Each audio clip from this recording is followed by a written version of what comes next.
gets a scholarship. I don't know. It's things that we've discussed. As a father of a young black girl, very intelligent and highly motivated young black girl, I don't want to see anything stunt her growth. I don't want to see her traumatized. I don't want to get a phone call in the middle of the night saying that her white roommates, classmates, teammates played a prank on her. I think that if in fact they finish the investigation and find out it's true, the young people involved should be expelled from the school. They should be subject to the highest criminal penalties, whatever it is per that locale. And I think that parents should seriously think about some kind of civil lawsuit as well. The holy trifecta, if you will. Hit them with all three of them. Hit them with all of it. All right? And that will send a message that we ain't playing games with your ass no more. Simple as that. The fullest extent on every level of punishment is what should be applied here. Because in a post-Breonna Taylor world, we just got the verdict last week. This is one of the biggest stories in the country. Everybody was watching this. You telling me these college students didn't have Breonna Taylor top of mind? You damn right they did. I wouldn't be surprised if they did this disguised as a prank, and it was really some jealousy or some envy, or she was going to take my spot on the cheerleading squad, or who does she think she is? You know, America can't stand it when a black woman knows her knows her worth and values herself. You know, when black people value themselves, some people get all in their feelings about it, right? The hell? Listen, I got to take a break. I want you to mull over everything we've been discussing this morning. We'll come right back. This is the Nathan Ivey Show, powered by Sin Digital Media, a new voice in the city of Cincinnati and beyond. Our mission is to amplify black voices. We'll be right back. Don't go anywhere. The Nathan Ivey Show is supported by listeners. Go to www.patreon.com/Nathan Ivey Show and help Nathan keep the show independent. The Bloomberg Black Business Report. I'm Donna Wilson. The global e-commerce platform Wish is launching a $2 million fund to support independent Black-owned retail businesses. The move comes on word that Black-owned businesses in the retail and food and beverage industries were among the hardest hit by COVID-19 lockdowns. Working women helped pull the U.S. economy out of the last recession. Now they're struggling, erasing years of progress. The government says women are increasingly dropping out of the workforce. The jobless rate for Black women stands at 12%, Hispanic women at 10.5%, and the unemployment rate for white women is at 7.3%. And the Smithsonian has named Kevin Young as the new director of the National Museum of African American History and Culture. Mr. Young is currently director of the Schomburg Center in Harlem. That's your Bloomberg Black Business Report. I'm Donna Wilson. Jill Schiller has been missing in action, and now we know why. Did you know that Jill Schiller, candidate for Hamilton County Treasurer, got away with a dangerous offense? Her friends and connections at Cincinnati City Hall turned their heads when she was racing through a Cincinnati public school zone doing 52 in a 20-mile-an-hour zone. She could have killed a child. As a mother of 3, that's concerning. 25,000 children are injured each year because of speeding in a school zone. 100 children are killed in school zones each year by people like Schiller. Schiller should have served 5 days in jail as the law states, but being privileged kept her out while you, the public, would have gone to jail. Her friends and connections at City Hall only fined her $60, and they quickly destroyed the evidence the next day. We cannot trust Schiller with our school children. Should we trust her to protect and safeguard our tax dollars? Vote for Charlie Winburn for Hamilton County Treasurer. We can trust him to safeguard our tax dollars and our children. Paid for by friends of Charlie Winburn. This is Zoe Wesson. There are few times in life to make history. Hamilton County was founded 230 years ago, but has never elected a Black county treasurer. It's time for change. Elect a proven, trusted, experienced candidate for Hamilton County Treasurer, Charlie Winburn. We know Charlie, and he knows us. Charlie Winburn was the former chairman of the Jobs and Growth Committee on Cincinnati City Council under the Honorable Democrat Mayor Mark Mallory. Winburn led the fight to keep 2,000 U.S. postal jobs in Cincinnati. He also fought for wage increases for thousands of city employees, especially our sanitation workers. Charlie Winburn will safeguard more than $1.4 billion in real estate taxes and will increase new home ownership and new jobs. On Tuesday, November 3rd, vote Charlie Winburn for Hamilton County Treasurer. Let's make history together. I am Charlie Winburn, and I'm asking you for your vote, paid for by friends of Charlie Winburn. You're listening to The Nathan Ivey Show. One man, one microphone, one mission. Now, let's get back to the flow.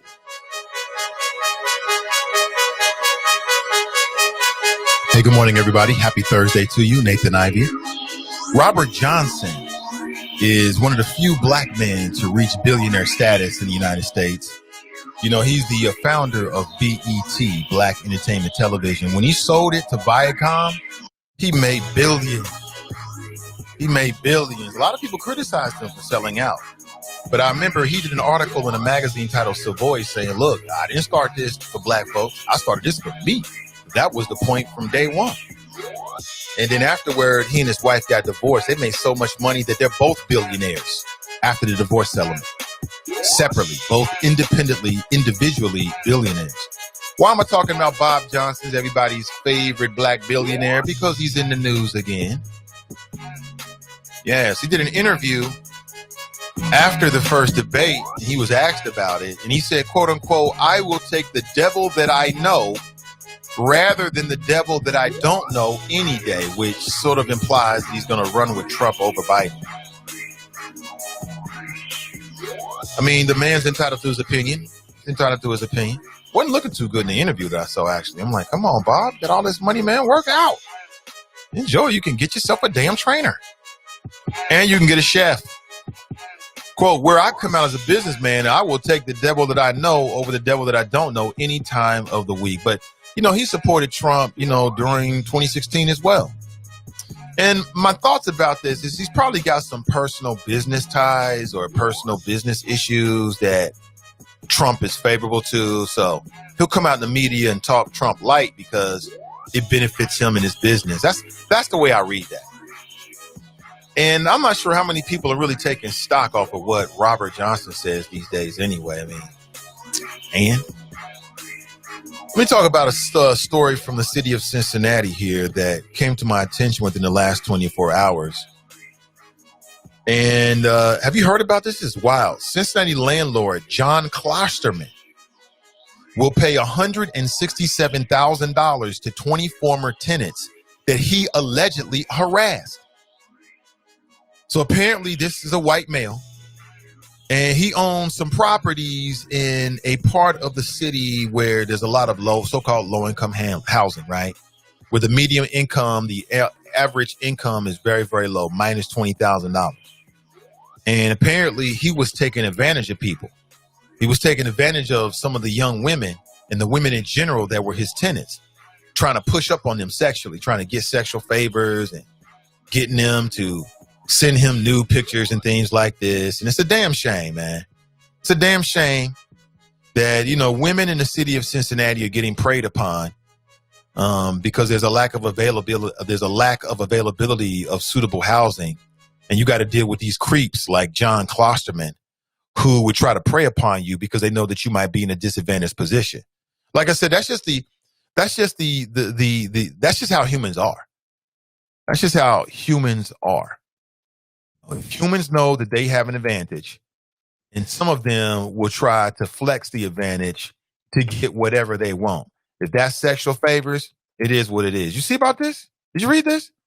John and Susan Klosterman settled a sexual harassment case for over $160,000 to 20 former tenants. So it wasn't just doing this to one person.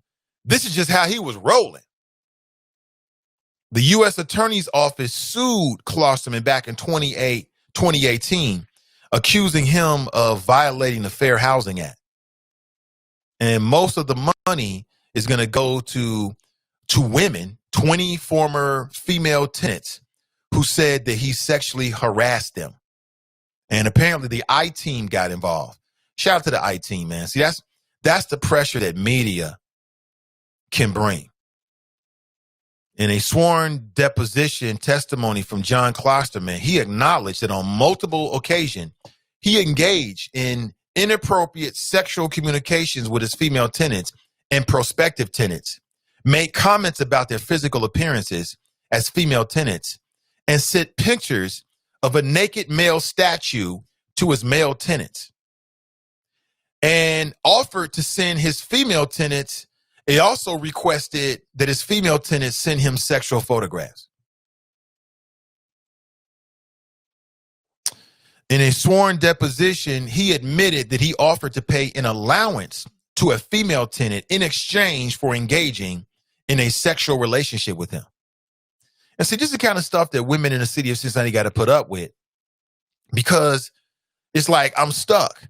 I can't afford to move somewhere else, right? I mean, the way I'm reading it, and I'm not blaming them, but the way I'm reading it, this is some of the blame of this lies on the lack of city leadership focusing on providing suitable housing, quality housing offered by stable, quality landlords, property owners. Like, we all know there's a 40,000 units on the negative in the city of Cincinnati. What does that mean? What that means is that some people can't afford to move. They got to stay in that neighborhood. They got to deal with a creep landlord, a creep property owner, because where are they going to go? They got to deal with it. It's a damn shame. Then on top of everything else, you got to deal with this creep.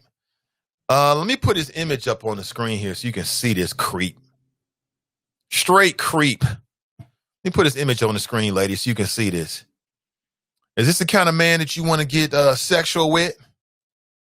You mean, does this face make you feel sexy? Make you feel sexy? Yeah, that face make you feel sexy? You feel sexy about that? You know, all the liver spots? Clearly, he works out a lot. Clearly, he's in tip-top physical shape. Clearly, right? Creep. It's a weak-ass creep man. They need to put him under the jail. You're going to use the fact that some of these folks can't afford to move to try to get sex. I mean, it's a damn shame. It's a damn shame. This is what happens on some level. I mean, it can happen anywhere, but this is what happens, in my opinion. The way I'm reading this on some levels, and I know there's more to the story. Feel free to call in and share your part on it. But this is what happens when leadership doesn't have its eye on the ball. It's got its eyes on big-time, high-price development in lieu of affordable housing from people that might be struggling. You get people that's locked in. They can't move. They can't afford to move. They're stuck. They got to deal with the crime. They got to deal with the creeps. They got to deal with the filth. They got to live in neighborhoods that maybe they don't want to live there anymore. They got to raise kids in neighborhoods they don't want to live there anymore. But they can't afford to move because everything else is so sky high. That's how I see it. That's a sexy face right there. Yeah. Turn off the lights. No, actually keep them on and leave. And leave quickly. It's a damn shame. I don't mean to make jokes about it, but it's a damn shame. It really is. The U.S. Attorney's Office is working. They just keep coming up in these orders. I mean, they going after politicians. They going after the gun violence. They going after these creep landlords. They being business. I don't know who's running things over there, but they ain't joking, are they? The U.S. Attorney's Office here in this part of Ohio is not playing games. They about that work. I'm just saying. It seems like more recently, the more and more, their investigations keep making the headlines. But I'm glad to see this because, you know, young women in general need to deal with this. You got enough. You got enough to deal with raising a family, living in this crazy world, than having to deal with this. Talking about you going to pay me an allowance. How much money would you have to pay in allowance, ladies, to deal with this? Hold on, let me put his face back up here again so everybody can know this creep. And did his wife know about this? Because the man was married. They're both named in it. You telling me his wife went along with this? How much money as an allowance would it take for you to get sexy with this face, ladies? You don't have to answer this. That's a rhetorical question. okay, designed to further ridicule this creep. That's it. I'm telling you, these creeps out here. So now what I'm reading is they're not going to be allowed to be property owners or landlords anymore, or at least landlords anymore. I'm sure they can still be property owners, but they're not going to be allowed to be in like a tenant landlord relationship with anybody moving further.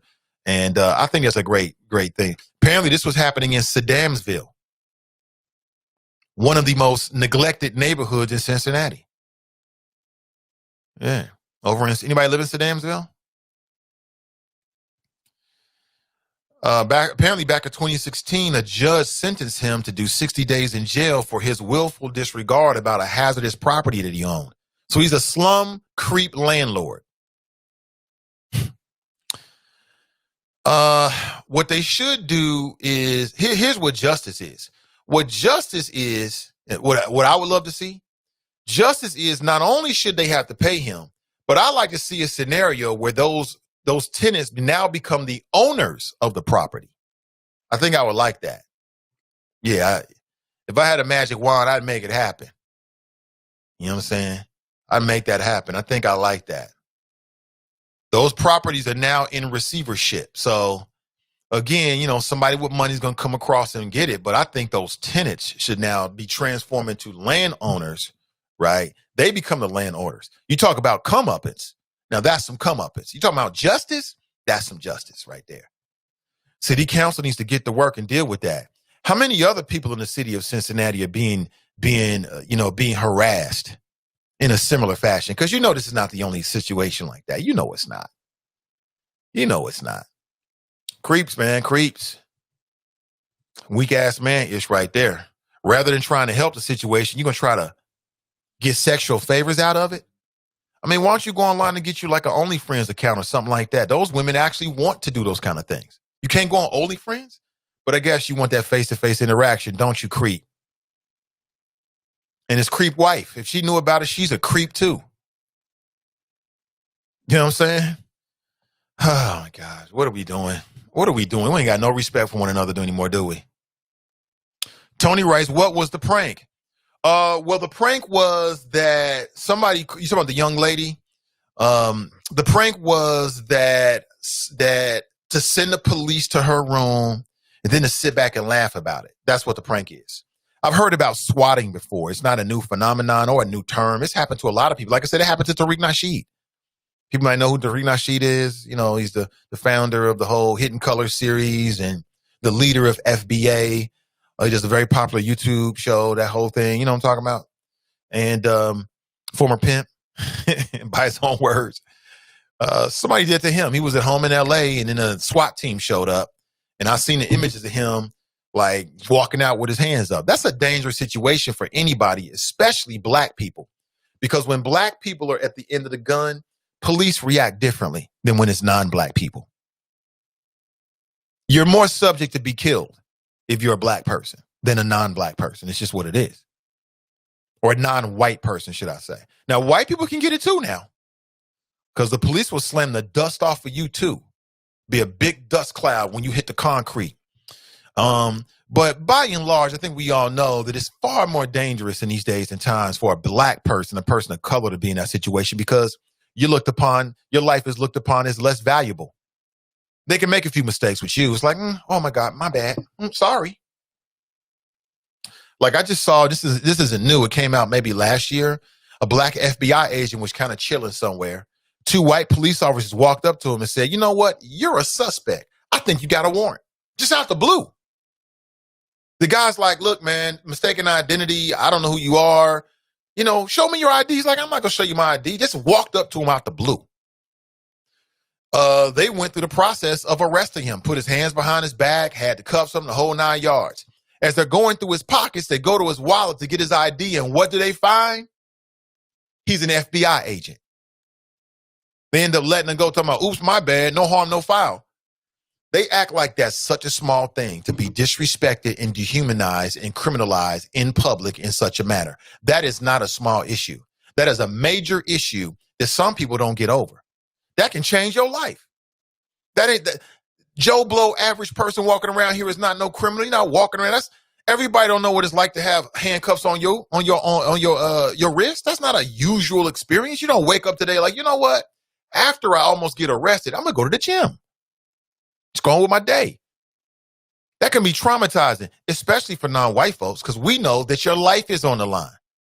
You say the wrong thing, you make the wrong movement, all of a sudden, oops, my bad. Oops, my bad. I thought it was a taser.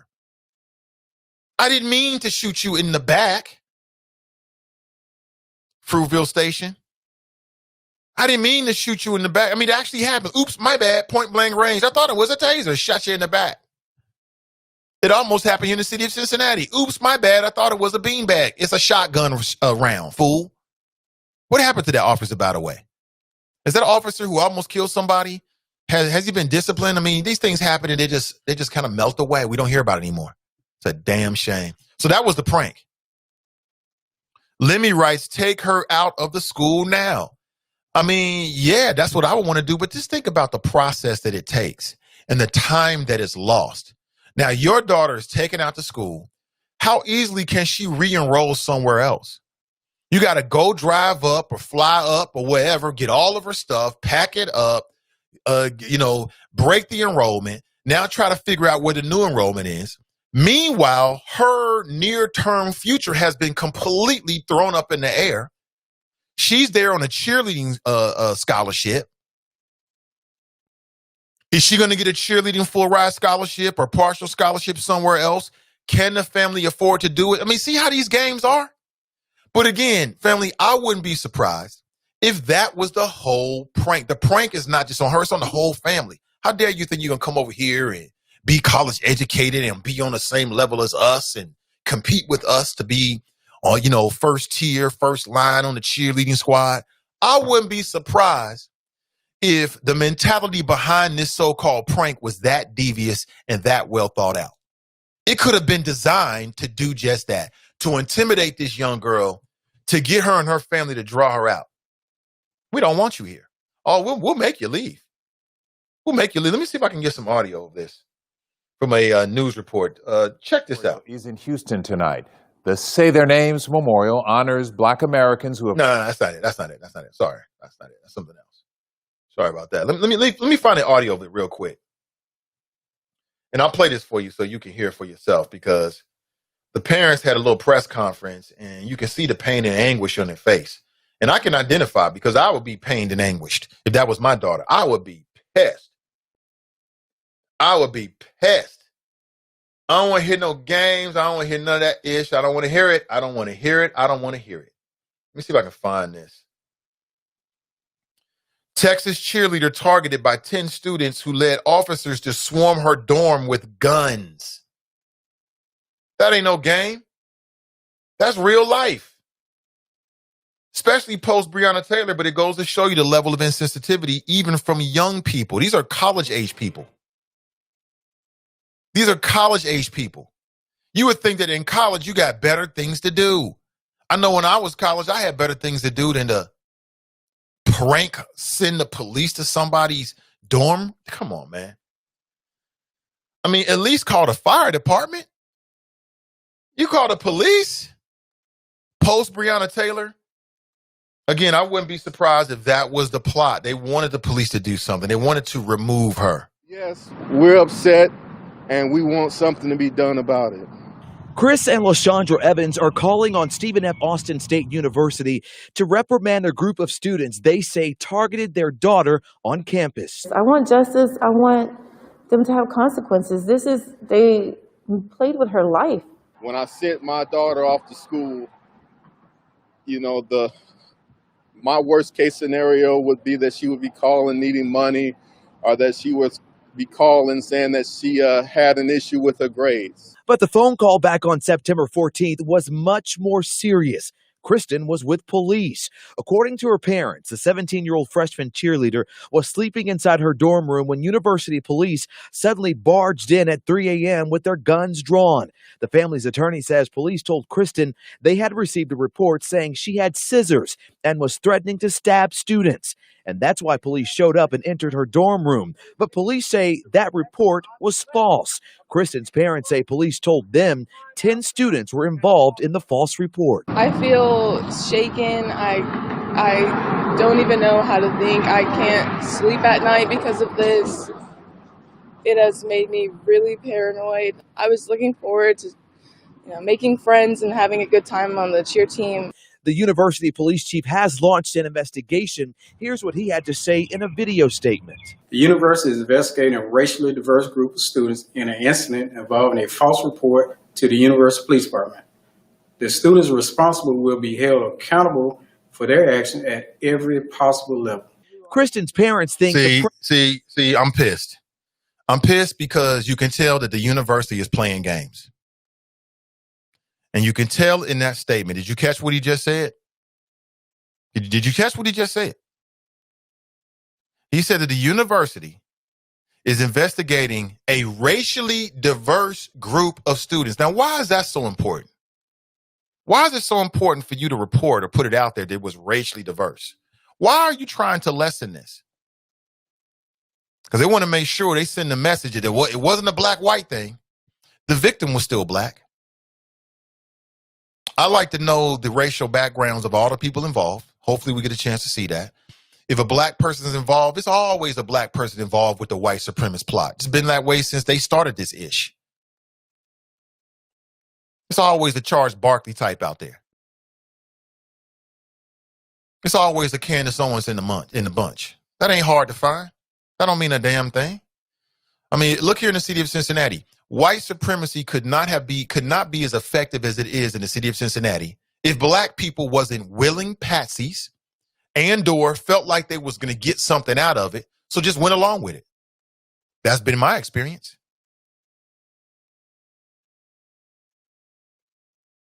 So miss me with the race. So you do a statement and you make this black man who's the police chief of the campus police come out and make this prepared statement. It was racially diverse.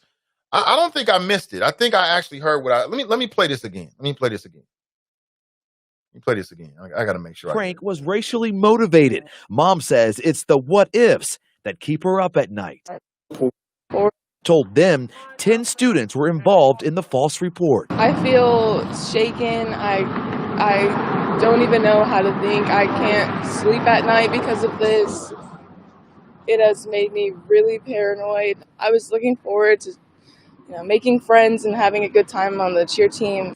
The university police chief has launched an investigation. Here's what he had to say in a video statement. The university is investigating a racially diverse group of students in an incident involving a false report to the university police department. The students responsible will be held accountable for their action at every possible level. Kristen's parents think the prank was racially motivated. Mom says it's the what ifs that keep her up at night. If she would have had something in her bed, kids sleep with their phones in their bed, or, what if they would have saw her phone flash or the back of her phone is shiny and they reported a knife? It's happened already.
Hello, hello, hello.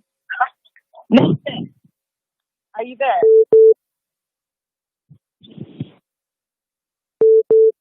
Hello. Nate. Where you? It's driving me crazy. Hello.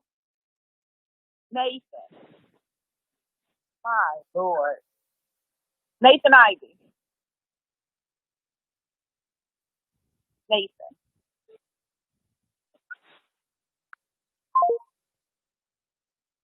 Whoever that was, call me right back. We hear you loud and clear. All right. That might have been my error. Hello, welcome to the show. Hi, Nathan Ivy. This is Crystal Smith with 2F. Listen, we can't hear you on Facebook. You did the media. You played the sound and it took you off. You've been flowing 3-4 minutes. Oh, we haven't heard a word. Oh my gosh. Yes. Thank you for that. Appreciate you. Okay. Yeah, appreciate you. Thank you, Kristen. I'm sorry. Hopefully you can hear me now. Good morning to you. I might have done it inadvertently, like turn my mic off. I'm not perfect. I am far from it. Hopefully you can hear me now. Hopefully, let me flash forward. She said, you've been going for 2 or 3 minutes. That ain't good. Let me move forward. I'm going forward. Okay, we are on YouTube. I see Brandy's on YouTube. Hey, good morning to you. Forward. I'm going forward. Hopefully everybody can hear me. Okay, mic off. Oh, dear Lord. Where was this at? 9:01? Ugh. Somebody says, text me. Turn the mic on. Jeez. Missing your flows, bro. No sound, Kendall. No sound. Sorry. 3 minutes. Sorry. I can hear the call. I can't hear you. There you are. Okay, now we're both on. That was at 9:05 a.m. Sorry about that. I'll go back and take that out. Now, did you hear the audio? Yeah, Karen says you're coming through now. Okay, great. Did you hear the audio? Thank you so much. I appreciate it. See, when people try to send you a message when you're out here looking crazy, that means they care. I appreciate it. I remember what I said, but I want to make sure that that you got a chance to hear the audio from the family, because that was much more important than what I was saying. But what I was saying during the audio, and maybe it was drowning me out or I had my microphone off inadvertently, what I was saying is that in the audio, the brother starts talking about, he's reading a prepared statement because you can look at his eyes. So he's reading from maybe a teleprompter or something that's near the camera lens. And he says, it was a diverse group of students. We're investigating a diverse group of students. And what I was saying is that just goes to show you the mentality of the university, that at a time like this, they're trying to tell everybody that it wasn't just white folks that was involved. And I think that's irrelevant. Why would you have the black police chief, campus police chief, come out and read a prepared statement in which you think is so important, probably the university president, to let everybody know that it wasn't just white folks behind this? What I also said, and I stand by this, I reiterate it, is I like to know the racial makeup of these 10 students who was doing this. And then I wouldn't be surprised if there was a black person involved with it, because there's always a Charles Barkley in the mix. There's always a Candace Owens in the mix. You can always find one of them to do that. Since the beginning, going way back to the beginning of all of this, there's always been black people that were complicit in white supremacy, just like the city of Cincinnati. If you look at the inequities that persist in this city, if you look at the overall impact of white supremacy on every level, there's no way in hell that it could have the impact it does if black folks on some levels wasn't willing patsies, playing along with it, getting something out of it. That's just how it goes. You know what I'm saying? That's just how it goes. So if we find out that maybe there was a black person in the mix, I wouldn't be surprised, because there's a Candace Owens in the mix always. There's a Charles Barkley out there always in the mix on some dumbish, working against the community. Sorry about that. My apologies. I was doing some flows there. I had some great flows. And Crystal writes, he's so silently passionate. It just gave you a different perspective to view the show. Was it my nonverbals? I appreciate it. Thank you for telling me. I do. I appreciate that, because I want to be heard. Jason writes, daily is always something. It's not a perfect science. Tiff writes, he is flowing too, and we can't hear him. You could tell. hell. Appreciate it, Jason. Appreciate it. Jesse writes, Nathan is a mime. Yes, I was. I was, Jesse, I was. Oh, man. Cam writes, come on, Nathan, this is Thursday, not Monday. Sharpen up. Well, I don't think Monday or Thursday makes a difference. It should be sharp every day. But I think I inadvertently turned my mic off. My bad. It happens. It happens. Good morning, Lannis. Let me go back, though. I want to go back before we had our mic fiasco. Somebody writes, I saw that video. I was pissed. Anthony writes, don't take her out. Sue, get money and free tuition. Brent writes on YouTube, listen to what I say. This type of ish happens every day. The Stephen F. Austin girls first told the resident assistants and the RAs called the police, right? Well, if you're an RA, resident assistant, and that's somebody, if you don't know, who typically, I don't know what every university does, but at the University of Cincinnati for a lot of years, you might have like 11 floors in a residence hall, right? And every floor has a so-called RA. The RA essentially is the student leader responsible for communicating and organizing events and, also information to the people on that particular floor. Okay. I know because my wife was a RA and then she became a RC, which means that, that's a person that's responsible for the whole building. Right. So if you're the RA and you get information like that, then you have to report it. You have a responsibility to do so. Yeah, you want to do your investigation, but when it's something like that, it's kind of like out of your hands. Right. But I do think it's upon the RA to ascertain as to whether it's a prank or not. But if a whole bunch of students come to you and they're saying this happened, I mean, what do you know? You got to take it for face value and just push the information forward. So I don't know all the details with the RA, but I'm not necessarily going to blame the RA per se. I'm not going to blame the RA per se. Anthony writes, always a token. Yes, it is. That was at 9:01. So we were off for maybe like 4 or 5 minutes. Way too long. Way too long. My apologies. I was doing my mime thing. Jesse was right. That was the mime portion of the show. Let me see.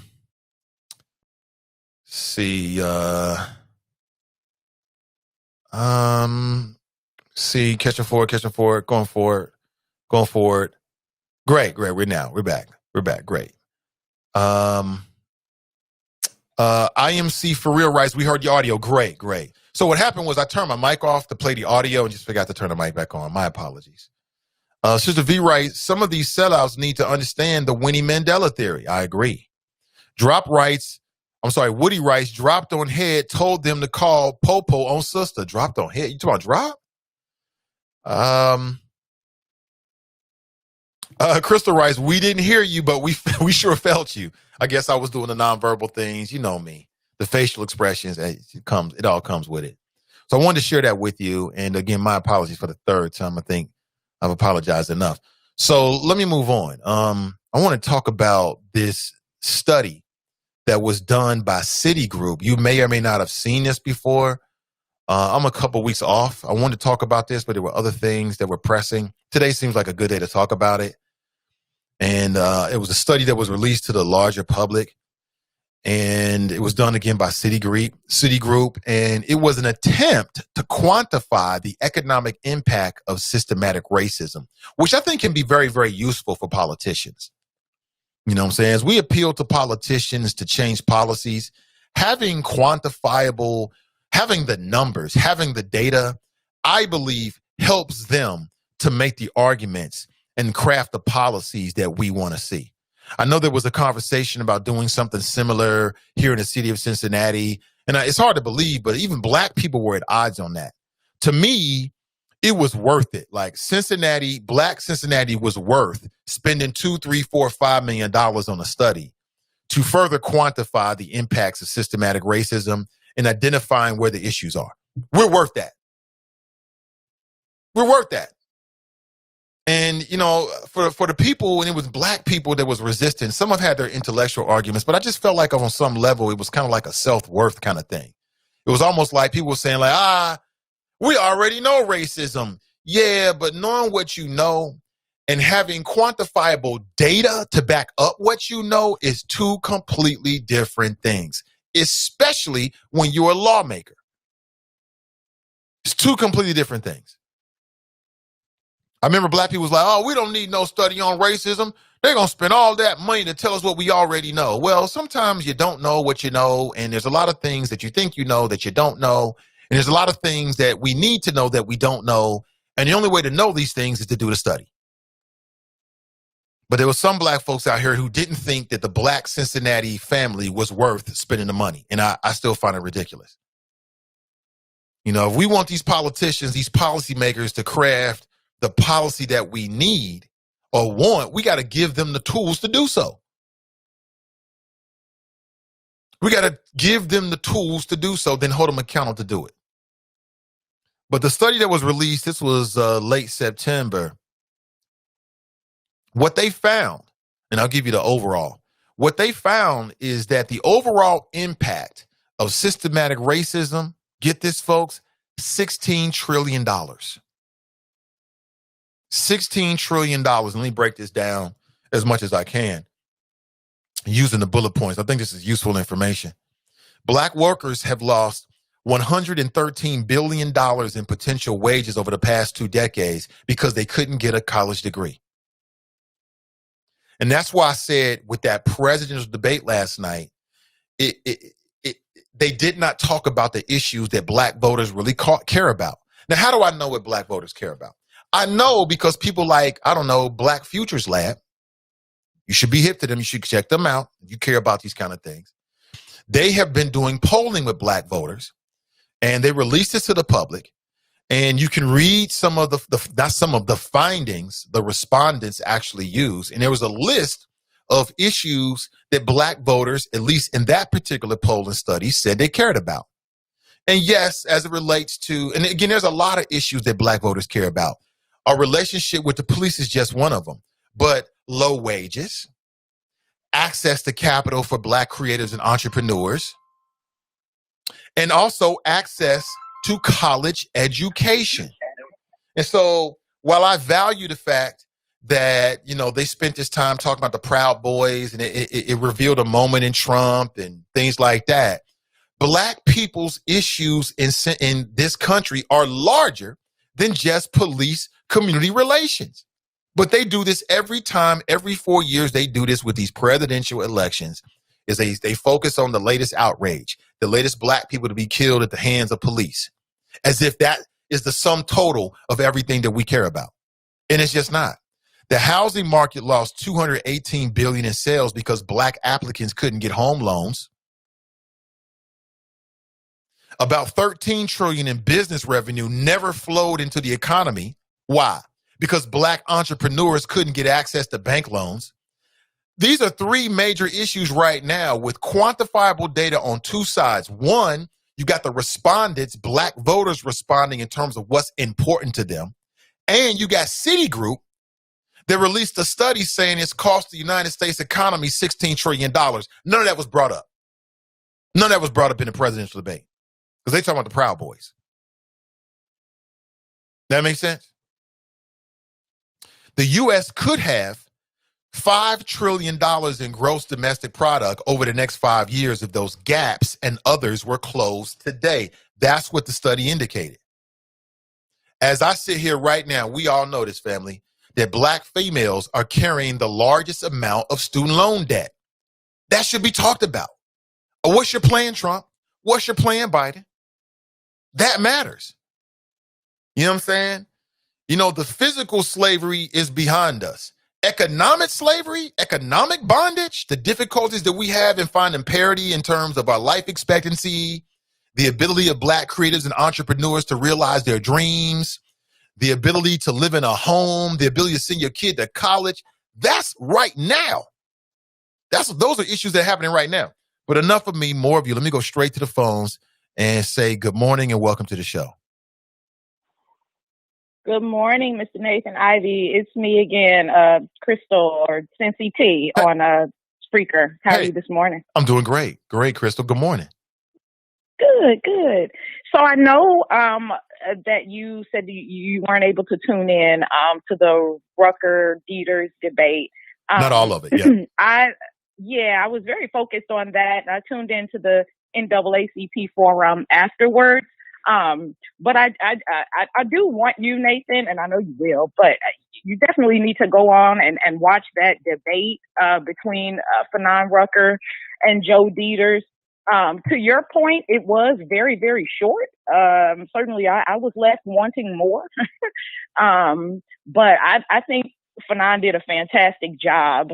And you asked about whether or not Bruce Hoffbauer and Walter Brown were brought up. Yeah. They weren't brought up during the debate, but it was brought up in the comments. Yeah, I saw it. I brought it up in the comments Black too. Cincinnati was woke in Yeah. the comments for sure. It was beautiful. Yes. But I will say this, I was a little concerned.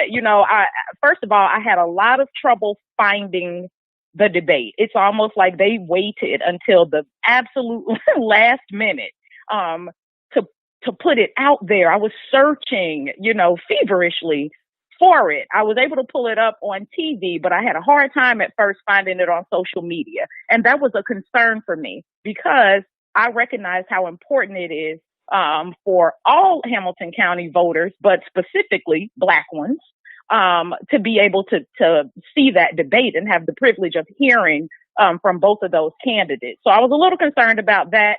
And then to your point about WLWT, I did feel at times during the debate, Nathan, that Channel 5 was definitely caping, for lack of a better term, for Dieters when it comes to how much time you have and whether or not you're going to be rude and go over.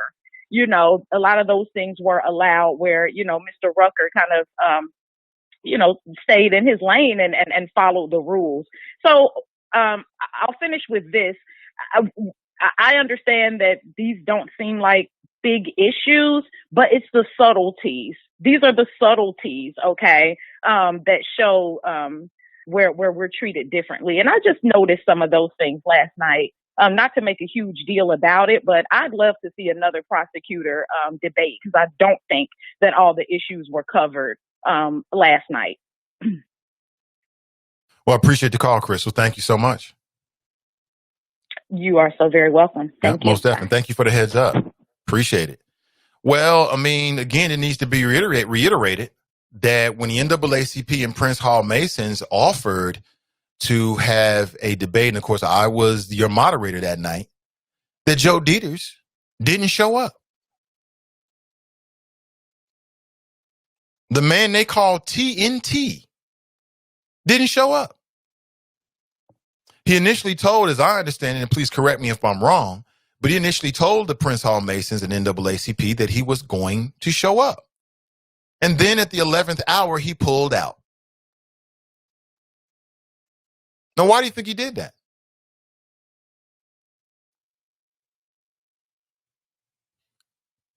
Did he have some kind of family emergency? Was he called to the office? Big case? Or did he just say, you know what? Screw you. I don't care about your audience. I don't care what you think. You're going to ask me difficult questions. We certainly were. So he decided to go to WLWT and do their debate. Now, I know he did a forum with the Ohio League of Women Voters or the Cincinnati League of Women Voters. I saw that per my prep because, I was ready. And to have a comprehensive conversation to challenge both candidates. You know what I'm saying? But again, to his credit, I thought Fanon still brought the energy. He didn't let his energy down. He still represented for the people and for his campaign. And again, I think it says a lot about Joe Dieters. Thank you. It says a lot about Joe Dieters and his respect level for the audience that was being informed by the NAACP and the Prince Hall Masons. It says a lot about him. And so again, I can't really give a lot of opinion about it. I saw maybe 10 minutes of it. I'm going to circle back for sure. You know that. And check out all of it because I want to know what was asked as well. And you said WLW did not ask Bruce Hoffbauer about I mean, that calls their journalistic integrity in question. That's bad journalism. That's biased journalism. You know, Bruce Hoffbauer on WLWT should have been asked about Willie Brown because his life matters. Unarmed black man that he killed back in the 90s because he got scared. And then we all know that we had far less accountability in the 90s prior to collaborative than we do today. We all know that, and that's what led to the uprising in Cincinnati, is the lack of accountability and the fact that there was a long list of unarmed black men that were killed in the custody of police. That's what led to it. The good old boy network, white cop, black suspect, dead. You know what? He must have been suicide by cop. I'm not saying that doesn't happen because I don't have the experience to say that, but I just feel like that whole suicide by cop thing is overused to allow bad policing, scared police officers to pull the trigger to get away with it. That's just my personal opinion. I don't have any empirical data. I fully admit that. That's just my personal opinion. But let's go to the phones. Good morning and welcome to the show. Good morning, dear brother. How are you? I'm doing great. Sister Iris, good morning. Good. Good morning. Listen, I did listen. I'm out of the state. I'm in Atlanta taking care of my oldest brother who suffered a massive stroke. But however, I paid attention to what's being said by the individuals who are running for sheriff and prosecutor because in the 20 years of paying close attention and participating in police accountability measures, those tangibles that you ask about, those things that everyday taxpaying citizens, especially those who are impacted by unconstitutional policing and very biased policing. For the past 20 years, that's what we have been doing. And when I say we, I mean the Cincinnati Black United Front, ACLU, and others. But having a laser focus on Cincinnati helps you understand why you have to have a prosecutor that understands the entire pie and not just a slice of the privileged pie and not just a slice of the people that taxpayer pay to serve them with equity and transparency pie, but the entire pie. And that is for non-Rucker. I want to just digress for 1 second. I'm about to talk to some students at Old Dominion University. And these are criminal justice students. And this is how you help to change and begin to reform the way people think and feel once they graduate these institutions, once they enter into these positions of power and control and can take a life and change a life, enable a life to move forward and be productive in society, is that we talk to young folk while they're pursuing their careers. And if we don't do it, nobody else will, and they'll never get the true side of the story. They'll never be able to see your side of your slice of this particular pie. What WLW did is what typically all press do. They don't represent your side. It doesn't sell papers. The only thing about your side that sells paper is crime, thugism, go to jail. That's the only thing. And that's all they talked about, which is not our entire life. What WLW did was not even ask Bruce Hoffbauer about Vortex. That cost the city of Cincinnati, and when I say the city, I mean the taxpayers, because the city does not have insurance. We pay for everything. Taxpayers pay for everything. This is why it's so important to have things like the collaborative agreement and its refresh and the MOA, so you have checks and balances, because we pay for this shiggity. They didn't ask him about Vortex. They didn't ask him about Walter Brown. And when he said he was a part of the collaborative agreement, I don't understand what that means. What do you mean? They do not go further into what statements people are making, because they do not represent your side, your slice of the pie. So it is up to us to hold WLWT accountable. We need to be calling them this morning saying, what the hell? What was that? That wasn't a full representation of individuals that live inside the city of Cincinnati and the county. That didn't even represent, the questions didn't represent the representation on the census data. They asked nothing that represented Iris Rowley, nothing at all. All they did was fan the flames of fumes for fire. I need to know exactly what people are going to do. I know exactly who I'm going to vote for, and I've already endorsed Charmaine McGuffey because she has engaged me a while ago about bringing in practices and procedures that will hold sheriffs accountable, that are listed inside of the CA and the MOA and its refresh documents. I already know who I'm going to vote for. I am so sick of white men and their politics, I don't know what to do. And if we don't become selfish about what we want, and yeah, I said it. I know you caught it. I'm sick of it because it is costing us tremendously. And if we don't get to be about that, being selfish about what Black folk want, whether it's the city, the county, the state, or the nation, they will continue to divide us. Listening to WLT talk to Joe Dieters and not ask him more in depth, I mean, the statements that he has made about Black people in the city of Cincinnati, the overcharging, they didn't even ask about Rayshawn Davis. They didn't ask anything about costing taxpayers millions and millions of dollars. We need to be holding WLW responsible for that if we're going to pay attention. If we're not going to pay attention, I'm down with that too, because all that was a waste of my time. I learned nothing, and I know who I'm going to vote for prosecutor. It will be Fanon, and it will be because of some of the things that you said to Dan, because I've followed his career. I've worked with him personally. I've seen the growth and development. But it is simply what you just said about Black life being more than just policing. I say it all the time. Our lives are more than just about police-community relations. It is more to it than that. And Fanon sat on Can, and he tried to take all of our boycott demands, because our boycott demands were more than just about policing.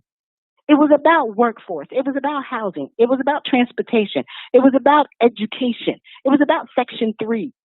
It was about all these things that make a quality of life for people equal. And they were supposed to take those boycott demands. All of the Black groups came together and combined all of our demands together. And they were supposed to take them and put money and power and teeth into it. That's how powerful we are. That's how brilliant and smart and intelligent we are. We need to stop standing down and believing that because somebody got white skin that they're smarter than us. They're not. Or because they sit in a position of perceived power. The power is in the people. Look at what we did in 2001. Look at the relevancy today in 2020. So when you started talking about that, I wanted to remind people that that's what Fanon attempted to do. I worked with Fanon in trying to find out who the young people were who participated in the uprising in 2001 so we could get them out of jail. And they were charged with felony charges. We were trying to get the babies out of jail and reverse these decisions. It is more than just right now. So it is on us to do our due diligence and do our homework. Nothing is just about right now. It is about your history.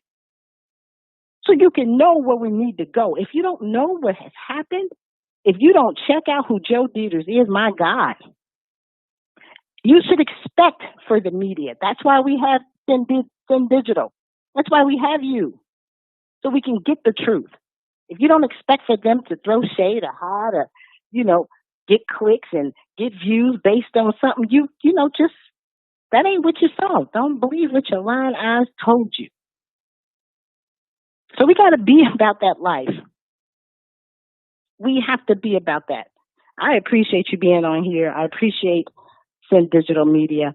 I appreciate the NAACP and the Prince Hall Masons for continuously having these debate forums. I'm grateful that they're online because I can't imagine being in the room because I would blow my gasket. I'm one of those black people that talk back and talk out loud. You know that. Because I can't stand to hear lies and untruths, innuendos, and dog whistles. When Bruce Hoffbauer said that he said something about being a part of the collaborative, I thought about you immediately. So I'm glad you called in just to clarify, because no one would know better than you. Was he involved in the collaborative in any way that you know of? What kind of answer do you want? What type of answer do you want? Straight Irish rolling truth. Because fuck no. Think about the babies. But I appreciate it. I'm sorry. Yes. Absolutely not. Absolutely. And so in no way was, and again, I didn't think so. Again, I don't have nearly the experiences you and other folks do, but I had never heard his name come up. And I just thought in terms of being a journalist that they should have checked him on that. They should have fact checked him like, okay, clarify, you were part of the collaborative in what way now? In what way? In what way? We should be fact checking him. Yes. So when he's out and about and people are saying and they're taping for Bruce Trumpbauer, ask him, so where were you participating other than just being on the force? And see, here's where the untruths come in. If you were part of the process of bridging and building accountability measures, because that's what the collaborative is about. Let's not forget, we came because 14 unarmed black men had been murdered. This is why we sued in federal court. This wasn't no kumbaya moment that the city and the police said, oh yeah, y'all, we about to check ourselves. No, it didn't happen like that. It happened because the black community said enough is enough. And because we stood on the shoulders of previous organizations and groups, and because we had looked at 13 blue ribbon panels that asked for accountability, and because we had 33 years of trapped history of police in the black community in the city of Cincinnati, it's undeniable. So don't talk at me. If you want to talk to me about this work, you better come with facts. So I want to understand what Bruce Trumpbauer is talking about when he said that he was part of the CA. Make him explain it to you if he wants your vote. It is just that valuable. Don't allow people to just talk at you. You go, yeah, well, he said the word collaborative agreement. What the hell does that mean? Here's where the mistruths are. If he was a part of it, if he believed in it, if he had the ability to digest, and your life matters, because remember, people, the class inside of the collaborative agreement is what? All African Americans and or black people who are perceived as such, who walk on the streets and thoroughfares of the city of Cincinnati and come into contact with the Cincinnati Police Department and or their agents. And then the last line reads all others, because we wanted to collect data on everybody. That's how brilliant we are. That is who we are. I'm sick and tired of people trying to dumb us down. Don't just talk at us, Bruce Trumpbauer. Tell us, what did you participate in? Because if you believe that that black man's life mattered, and you knew going in the door that that black man had some mental health issues and he was involved in a crisis, why would lethal, deadly force be used? Talk to me, Bruce Trumpbauer. Don't just talk at us. A life was lost. Somebody's child was taken. Somebody's friend was taken away. Simply because you believe in your very biased mind. And you can hear it when he speaks. You hear it. You feel it. Something on the back of your neck raises. And you're like, this dude, this cat is horrible. And when Vortex was allowed to roam on the streets, we had to fight in court to shut it down. Bruce Trumpbauer, don't talk at me. Black folk in the city of Cincinnati, y'all got to pay attention. Beware of the deceptions and the distractions. Make sure, if nothing else, just don't give them your vote anymore. Our lives depend on this. Dear brother, I wanted to ask you if you had a chance to see this Tuesday, we, the leaders of the free world, Cincinnati Black United Front, and the leaders of the free world participated in a conversation with law and public safety around the collaborative agreement and all of the 159 recommendations that these young folk have been able to garner from communities as to what they want to see healthy policing look like. If you all have not, if you didn't watch it on Tuesday, please make it your business to see where we are and what we're doing. We Absolutely. need, as many eyes and hands on deck with this, because we are all one moment away of something going awry. And when you have people like Bruce Trumpbauer who risen through the ranks of CPD and now trying to be your sheriff, trust and believe there are more like that. Trust and believe it is up to us to check that. Trust and believe that there are people at the table who are fighting. I don't even know how much time I put into this work. But watch that session. Watch it. Is there somewhere we can... Don't ski it by. Are the recommendations somewhere that's downloadable online? We can just... No, they're not. Okay. We will put them out. We will put them out for you. We're not trying to... We weren't recommending policy change Tuesday. They just wanted to present that there are folk in the city of Cincinnati that we've not asked, because remember, dear brother, we haven't asked the Black community in 20 years how they want to see their policing. In 2001, that was the first time it had been done, ever. And thus, the CA, after federal court, after being in the street, after a sanctions and a boycott, 3 years worth and even longer, there's still some people who refuse to go, Black people who refuse to go downtown Cincinnati, and you can see why. Look at all the economic injustice that's happening. When Liz Rogers was on the bank, everybody dumped on her, even including Black people. Now there's no representation on the banks, but your tax dollar is still down there. It's city tax dollar on the street level and county tax dollar in the parking. Where's your representation? What are you getting? We get zero. And then we fight about a crumb. And then we're trying to destroy each other because white supremacy rules. And it's in servitude of that when we destroy each other. Mm-hmm. I think I'm ranting today because I'm mad. I watched the silly national debate. That's crazy. And are we organizing? Because the Proud Boys they out here. They walking around. And not only are they walking around, but they running stuff. They in hospitals, banks, organizations. They running stuff. They somebody's bosses on the line. We better wake up. We better wake up. Stop talking about how woke we are. Let's wake up today. Let's support what Sin Digital Media is doing and trying to educate us and feed us the truth and allowing our voices to be heard. I wouldn't give Joe Dieters, Bruce Trumpbauer my vote for nothing at all. Please do not make him sheriff, and please do not make Dieters prosecutor again. It is time for a change. It is time for a change. All right, dear brother, I got to go. Let me go talk to these students at Old Dominion. Y'all hold it down in Cincinnati, Ohio. Keep me and my family in your prayers.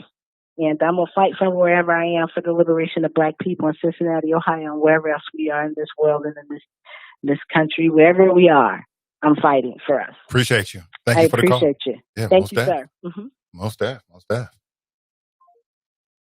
I appreciate it. Almost did it again, folks. I appreciate the passion. I say, remember the kids, but we grown folks.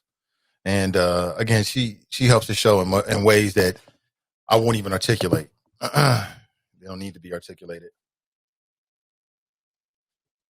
So Bruce Hoffbauer lied. If I was the moderator, he didn't say that when he was talking to me. When he was talking to the NAACP, he didn't say nothing about no damn he worked with the collaborator, because I would have fact checked him on the spot. You already know, like, wait a minute, that seems odd to my ear and brain. Can you clarify? But he wouldn't do that with the NAACP because he knows smart, intelligent Black people in Cincinnati would have checked him. So he goes over to WOWT and their lazy debate prep and tries to throw out, oh, yeah, I work with the collaborative. I'll be honest with you, the more and more that I see, and again, this ain't personal. I'm not against Bruce Hoffbauer because he's a white man. I'm not against him because he's a Republican. I don't really care about that.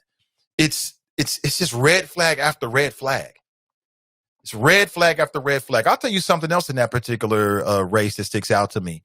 It bothers me, and I think it says something about Charmaine McGuffey, that she was willing to talk with some of the peaceful demonstrators, some of the peaceful protesters, and at least be there on the scene. That says something. It sounds like it's a small thing to do just to get in the car and drive downtown. But it's such an awesome thing to do at the same time, because if you want to represent the people and the people are in the streets, then damn it, you should be in the streets listening to them. And Bruce Hoffbauer's explanation about how I didn't want to be in the way of law enforcement, it's like, so that's what you were going to go down there and do and get in the way of law enforcement? You know, him trying to paint all of the peaceful, nonviolent, democratic protesters, that's a democratic tool that we are supposed to like uphold in this country. For him to try to paint all of them with this broad brush, like they were all violent demonstrators, that's troubling. And he's so caught up with his mentality that he don't even understand what he's saying to people like me, and perhaps you as well.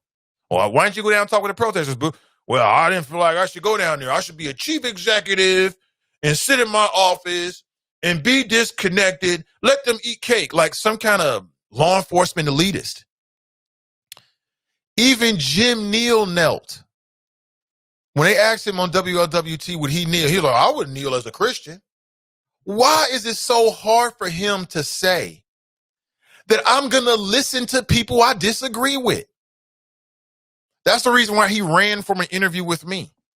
When we did the interview, he tried to, I knew he was going to say, he's wrong, by the way, but I knew he was going to say, well, I want to waste my time with your small podcast. Okay, boo.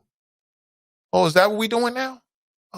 Sounds good. No, you just don't want to have a real interview with an intelligent black man that's not going to give you softball, t-ball questions. And when you say some dumb ish, we're going to follow up, even if we got to spend the whole time on one question. I'm not going to let you come over here and disrespect our time with some dumb ish. It's just not going to happen. I'd rather just not do the show. And he knows this. I'm sure Alex told him, like, you know what? That's a smart black man right there. Tread lightly. So he ran until he couldn't run anymore to the NAACP forum. And at that point, I mean, you know, coming on this platform is a privilege. It's a privilege to get in front of this audience, to speak with us, to get on the air. I don't have to extend that to him. I'm helping you. You're not helping me. I'm not running for anything. Buddy, you're the one trying to convince voters. I'll just do a show every day. You don't want to come on? Don't come on. At this point, I'm beyond. I kind of feel like, I know at the end of that NAACP forum, I got him to admit that he would come on the show. But then after, I was thinking, why would I share this platform with this buster? I don't need to do that. Don't come on.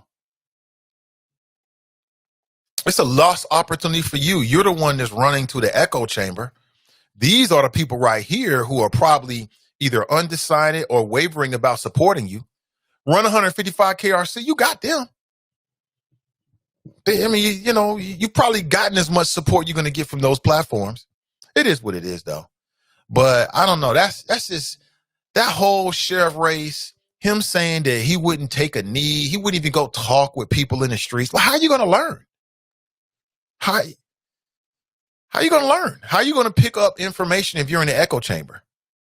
Him talking up Vortex as if he doesn't understand the cost that it really cost us, I'll say, the impact to our community. And then these incessant critiques of his opponent in lieu of talking about your superlative. It just comes across as some old Trump tactic to not really talk about you. I'm going to keep on the defensive and da-da-da-da-da. And like I told you, in that particular race, when you look at the experience, I'll say it again. Charmaine McGuffey rose to a higher rank in the Hamilton County Sheriff's Department than he did in the Cincinnati Police Department. And since you're running for Hamilton County Sheriff, how could you possibly have more experience? It doesn't make any sense.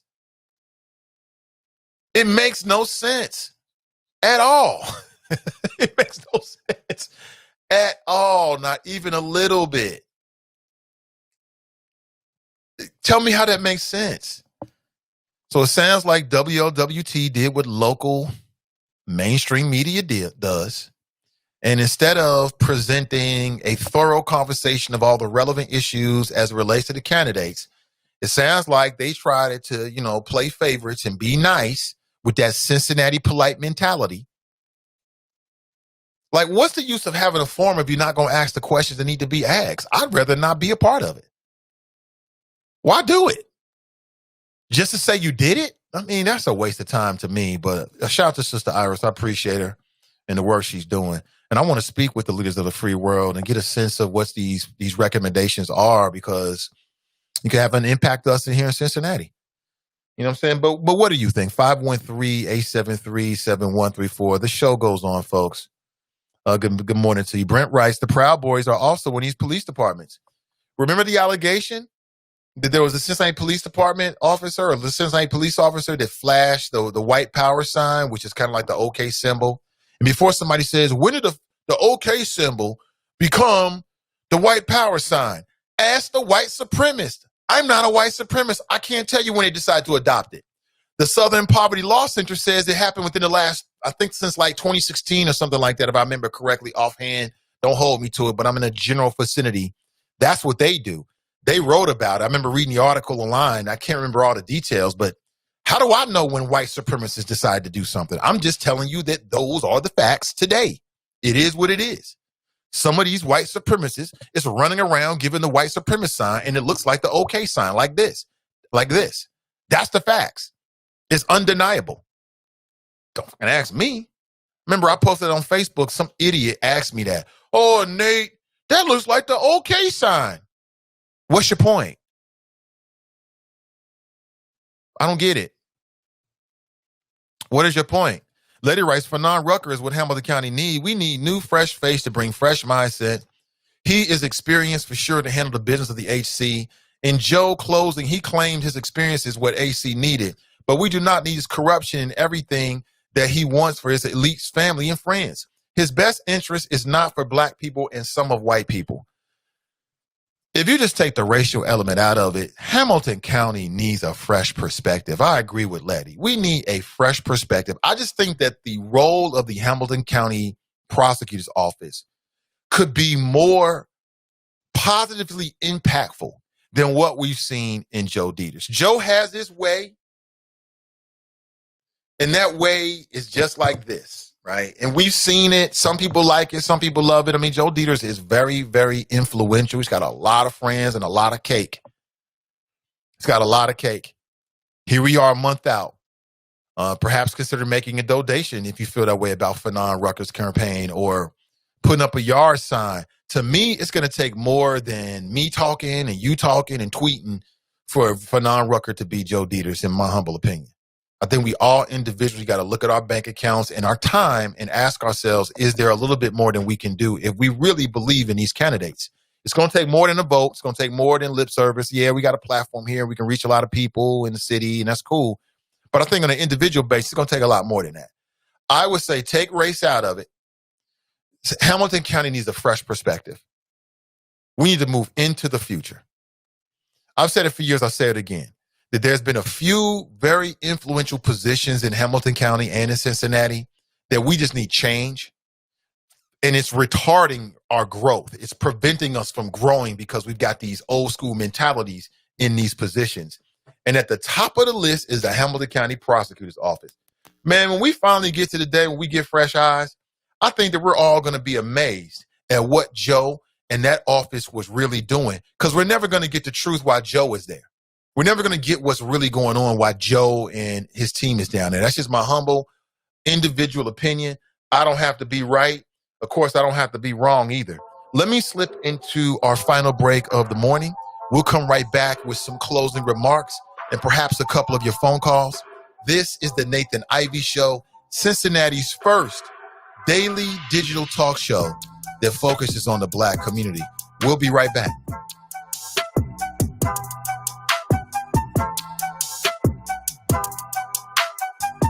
The Nathan Ivey Show is supported by listeners. Go to www.patreon.com. With the Bloomberg Black Business Report, I'm Donna Wilson. The global e-commerce platform Wish is launching a $2 million fund to support independent Black-owned retail businesses. The move comes on word that Black-owned businesses in the retail and food and beverage industries were among the hardest hit by COVID-19 lockdowns. Working women helped pull the U.S. economy out of the last recession. Now they're struggling, erasing years of progress. The government says women are increasingly dropping out of the workforce. The jobless rate for Black women stands at 12%, Hispanic women at 10.5%, and the unemployment rate for white women is at 7.3%. And the Smithsonian has named Kevin Young as the new director of the National Museum of African American History and Culture. Mr. Young is currently director of the Schomburg Center in Harlem. That's your Bloomberg Black Business Report. I'm Donna Wilson. Jill Schiller has been missing in action, and now we know why. Did you know that Jill Schiller, candidate for Hamilton County Treasurer, got away with a dangerous offense? Her friends and connections at Cincinnati City Hall turned their heads when she was racing through a Cincinnati public school zone doing 52 in a 20-mile-an-hour zone. She could have killed a child. As a mother of 3, that's concerning. 25,000 children are injured each year because of speeding in a school zone. 100 children are killed in school zones each year by people like Schiller. Schiller should have served 5 days in jail as the law states, but being privileged kept her out while you, the public, would have gone to jail. Her friends and connections at City Hall only fined her $60, and they quickly destroyed the evidence the next day. We cannot trust Schiller with our school children. Should we trust her to protect and safeguard our tax dollars? Vote for Charlie Winburn for Hamilton County Treasurer. We can trust him to safeguard our tax dollars and our children. Paid for by friends of Charlie Winburn. This is the Nathan Ivey Show. Get ready to be engaged. Get ready to be informed. Get ready to be a lion. Get ready to be enraged by the man City Beat Magazine called a talk radio rebel. And your host. Now back to the show. For my NFL fans out there, the NFL has postponed the Titans-Steelers game. Any Titan fans out there, Steeler fans? Until later in the season after another Titans player tests positive for the coronavirus. This ain't over with, folks. Also in the world of sports, of course, last night, the LA Lakers, they won big over the Miami Heat in Game 1. Game 2 coming up tomorrow night. Should be interesting. It should be interesting. Looks like LeBron might be on the precipice of yet another NBA championship. It's cool for him. I'm happy for the brother. I mean, I'm not getting anything out of it. I just get the satisfaction of all these haters having to eat their words, which, you know, that gives me some satisfaction. Maybe time for one more call. I've got to get off nearly just a few minutes after 10 a.m. this morning. Of course, I'll be back with you to wrap up the week, 7:30 a.m., Facebook, Sand Digital Media. Good morning to you. You can also listen to the audio on my website, nathanivey.com. As we continue with the mission, man, amplifying Black voices in the greater Cincinnati area and beyond, we are just getting started. 2 new shows started next week. Tuesday at 1 p.m., Midday Juice with Ask Ashley. That'll be Tuesday and Thursdays. Also on Tuesday, matter of fact, 2 shows on Tuesday, 7 p.m., Valet Service with Fast Pitch. Looking forward to that. She's already got a guest lined up. She'll be talking to the ladies about gun safety, the virtues of making sure you get that CCW, and some things you'll need to know so you can be ready. Again, be ready, family. That's all I can say. Be ready. Before we roll out of here, I brought the NFL. I'm reading that Jay-Z's making big moves out here. Jay-Z's making big moves. He's got the inside track with the halftime show for the Super Bowl, right? Yeah. Apparently, for the first time in NFL history, the halftime Super Bowl is going to be directed by a Black man. Yeah, that's going to be great. And that's because Jay-Z was put in charge of it, right? That's what I read. Is that true? Yes, a Black man is going to do the halftime of the Super Bowl, right? Black folks entertaining white audiences. Yeah, that's different. I'm going to say this again as it relates to the NFL, and I may have to say it over and over again.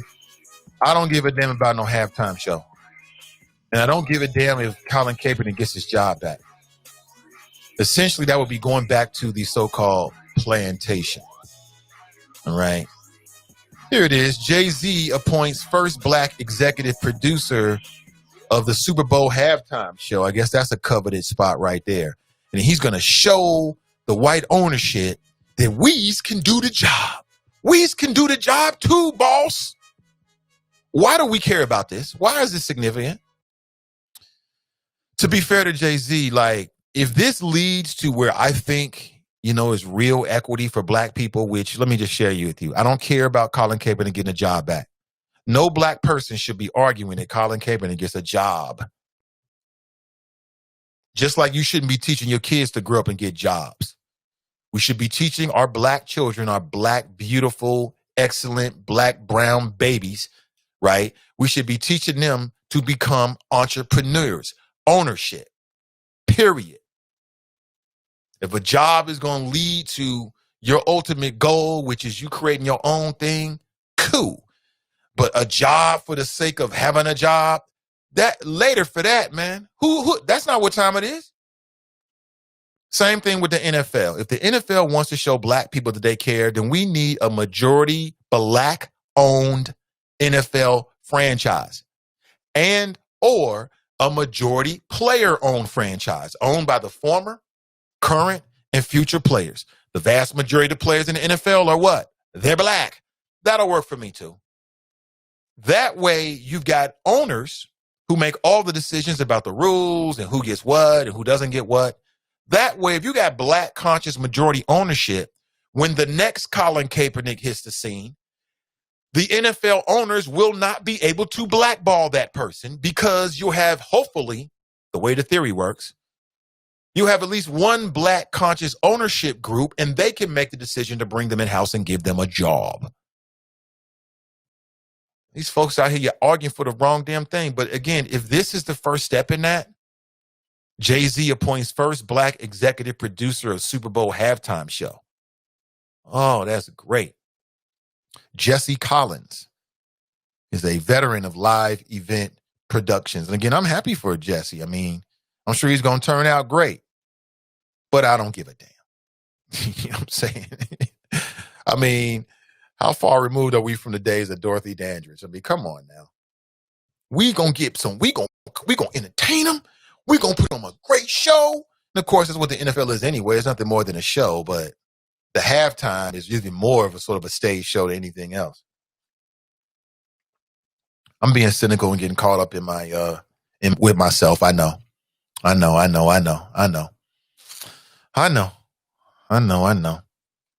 Have you seen the photo of the Cali Popo ambush? I have not. Woody writes, damn, they messed up my fantasy football. Crystal writes, great shirt per usual. Have a fantastic day, Nate and the Choppers. One love. Absolutely. Thank you for being here. Woody writes, is there going to be a second prosecutor debate? Nothing that I can recall. I don't know if there's any debates that are scheduled. And if it's debates that are being held and promoted by black folks, is Joe Dieter's going to show up? He'll probably just say, nah, I'm not going to do that. I'm not going to do that. Pamela writes, bottom line, we have to vote. Our lives are on the line on the national level and city level. I agree. You see LeBron James, he brought back that old school P. Diddy vote or die t-shirt. Why did P. Diddy abandon that? Made perfect sense to me. Toy writes, yeah, when he said that, I was like, since when? And I wasn't even living in Cincinnati at the time.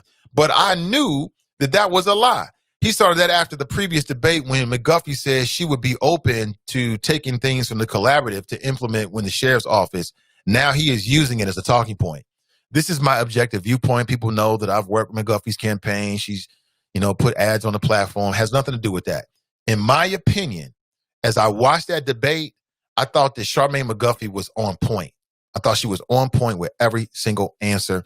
And even the last question, which they could have flushed that last question down the toilet. Say something nice about your opponent. This is what you want to waste time during the debate? You only got limited time. Say something nice.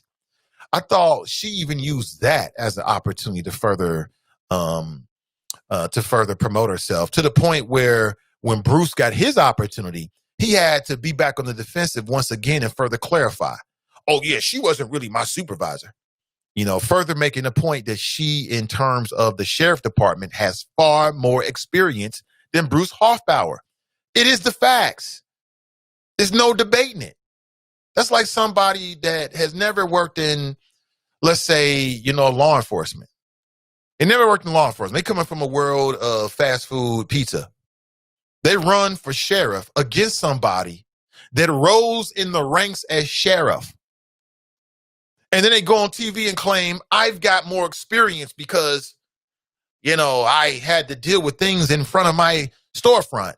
That makes me more qualified than the person that was promoted over and over again in the department that you want to be the head of. That doesn't make any sense. I know I keep saying over and over again, I don't sound like a broken record, but I just thought she was very poised in that last debate. And I think Bruce was just, it just seems like he knows. So he's got to, do I go hard, or every opportunity I got to criticize her? Yeah, you've never you've never administered Narcan. Okay. Oh, the world we live in. The world that we live in is so crazy. Joe tried to play the scare tactic that if your family member is murdered, he is better to be prosecutor because he can get justice for the family. Fear-mongering seems to be the topic du jour, right, of these white male Republican candidates nationally, regionally, and locally. They're trying to scare people to vote for him. That's all. I see it over and over. If you don't do this, then they're going to defund the police. Oh, and then when Fernand Rucker said, well, I'm not for defund the police, but there goes the air out of the balloon. Nothing to say. They want to try to make it seem like Fernand and the Democrats are just going to let the criminals take over and it's going to be Christmas. I've never seen that. I've never seen that at all. That's not what they stand for, in my opinion. I've never seen any candidate say that. That's not what they stand for. It's just fear-mongering, folks. Let's go to the phone, shall we? Good morning and welcome to the show. Hey, good morning, Nate, the Choppers. Hey, Brother Forte, what's up? Yes, sir. Yes, sir. Hey, great show as usual. Want to hit on 3 topics real fast. Okay. 1, all CCW people who trying to get their license.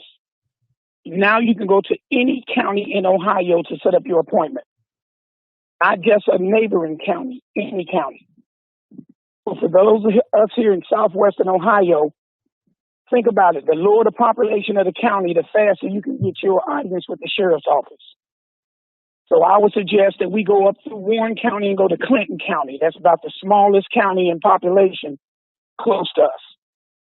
Or just Google Southwest Ohio counties and pick you one and call those sheriffs, and you might be able to get in within a matter of a week to 6 weeks instead of 4, 5, 6 months. Okay, thank you for that. So that's okay. Secondly, somebody asked a question yesterday about carrying guns to polling places. Yes. State of Ohio, what happens to you is most polling places are in schools, churches, government buildings. For that reason, you can't carry a weapon in. When the government rents a location, for example, to do a polling place, temporarily that is a government facility. So if you're going to carry weapons, obviously, if you go into a spot that don't have it on the door, that little symbol, no guns, if your weapon is concealed, you would be legal. But if that sign is on the door or it's posted on that facility, no guns, then you can't carry them. As far as these people like the Proud Boys and all these knuckleheads want to play police and soldiers, the simple thing for the government to do is just put a gun-free zone up and you can't be within 100 yards of a polling place that day. We can talk about the Second Amendment, but these people are there to intimidate folks. They got rifles and shotguns and they dress like soldiers and they tatted up and, it is what it is. So when the new Black Panther Party show up around polling places armed to the teeth, then we'll find out that they'll create little Second Amendment exceptions. Does that make sense? It makes perfect sense. Okay. So, I'm just simply saying that, we're a gun-free society. And Nate, I don't have to tell you this.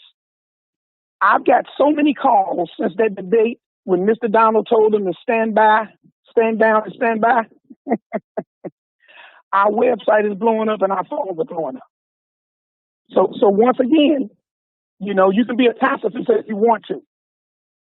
But men with deadly intentions with weapons will become your superior simply because you can't defend yourself. When I go to a peaceful protest and I get all these anti-protesters send their arm to the teeth, then it's telling me I'm not at the right protest. Because if one of them go mad monkey, if one of them go mental, how many of us going to die standing with signs in our hand? Because we came peaceful, and we understand that peaceful protest can get out of control. So if I'm protesting, when the anarchists show up, I don't care if they left wing or right wing, I'm going to get some distance. Because I'm not going to be in the picture of people throwing rocks and bottles and Molotov cocktails, and I'm supposed to be the peaceful one. So our peaceful protests get hijacked all the time around this country.